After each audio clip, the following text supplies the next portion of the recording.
have never met a citrus I didn't like. A bowl of citrus that looks like this just makes me so happy on so many levels. It's just hard to describe, but I mean, you can tell that this stuff is kind of good for you. I mean, it's got this beautiful color, it's full of vitamins, it's full of acidity, it's got everything going for it, and citrus is probably the key element of breakaway cooking. I'll always taste a food and figure out, does it need a little acid? And to my palate, it usually does. So a lot of my food, a lot of breakaway food, tends to be a little heavy in the citrus. I like it that way. You know, I'm the one that has to eat it. I'll just make it the way I want, but I just am in love with citrus. Now, you can do so many things with it. I tend to use a lot of zests. I mean, this Meyer lemon, most people may just, you know, cut it in half and squeeze it over something and kind of throw away most of it, but there's so much lost by not taking the zest. I'll show you, we'll do some zesting here in a sec. We're going to make the citrus tangy tofu, one of my absolute favorite ways to prepare tofu. Now this is an extremely citrus-centric dish. Now I'm just sort of picking and choosing from some of these citrus here, but I thought I would show you what I do. I talked about zesting before. There's millions of ways of zesting. The easiest way is just take a simple vegetable peeler and just kind of make a few, you know, just cuts like that. Now what you really don't want is you don't want this white part, the pith. That's kind of bitter and a little funky. So if you have a good peeler, it should just peel off in pieces like that.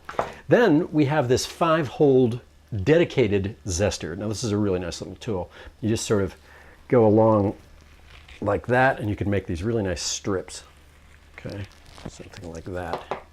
And then we've got a dedicated rasp here. This is by Microplane, and this gets a much finer one. Check this out. If we just go like that, we almost get this, like, it's not quite liquid, but it turns into this liquid-like, you know, little bits of zest that are really, really nice. Now you just tap it out because there's some here. So pull it down. So I do a very good job totally getting all this. Let me just get it all off here in the name of efficiency. Get it all off. And what I'm going to do is I'm going to slice this in half and just get some juice out of it. This is a Kata Kata orange, one of my absolute favorites. They're so sweet. And now I've already went ahead and done the same thing with the lemon. I did a Meyer lemon, a lime, and another orange that's sitting in this pan right here. And so it's just a medley of juices, of citrus juices. And it goes. And I've got a little bit of ginger just for fun. What the hell? Put some ginger in there to give it a ginger kick. Now, if we just reduce this on the stove right now and just did it, it would be very, very sour, very tangy. So it needs a little bit of sweetness to offset it. So I'm just going to put a little agave in here like that, just to offset it. And that's basically it. We're going to put it on the stove. We are going to fry up these tofu pieces. Now, they look a little orange here. Why are they orange? I'm putting a crust on this tofu, and by putting a crust on it and frying it in a combination of butter and olive oil, you can get this incredibly crispy crust. And it's kind of unlikely, but I've used pink lentils. You could use any kind of lentil. I'm all about all kinds of different crusts, but if you take some lentils, these orange, sometimes they're called pink lentils, and put them in a spice grinder, and you get a fine powder, you can just kind of coat the tofu with that, and it makes a beautiful crust. And there's a little bit of black on there. I put a little pinch of cardamom just for flavor. So we'll go over to the stove, we'll do that, and we'll be right back.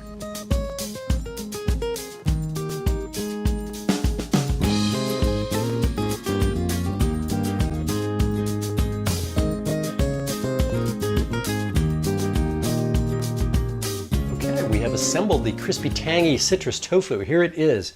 Now, what's going to happen here is, you will recall that we have a couple of oranges, a lemon, a lime, and I think a Meyer lemon in there. And I just tossed in some ginger just for flavor and fun.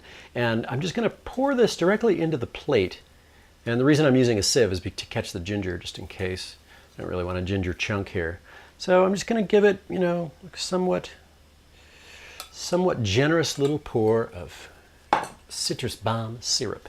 And I'm going to take this piece of tofu with the lovely crispy top from the pink lentils and just kind of float it in there. Now, you'll notice that I only gave a crisp crust to one side of it. And the reason is that I want the underside to just be the tofu because it's going to act as a sponge and it's going to really absorb those flavors. Yet the top is going to remain really super crispy. Now, this is an amazing dish. I'm going to chop up a little bit of zest that we did before. It's just a little lime, a little lemon, and a little orange just to give it color and fun and extra punch. And then the coup de grace will be the citrus salt that we made in another episode. So there it is, a little flick of pepper just for what? Just because it's pepper and we love it. And that's it. That is a dish made for kings, man. It's the crispy, tangy citrus tofu. When I arrived in my old set of clothes, I was half a world away from my home, and I was hunted by the wolves, and I was heckled by the crows. Darling, do not fear what you don't really know.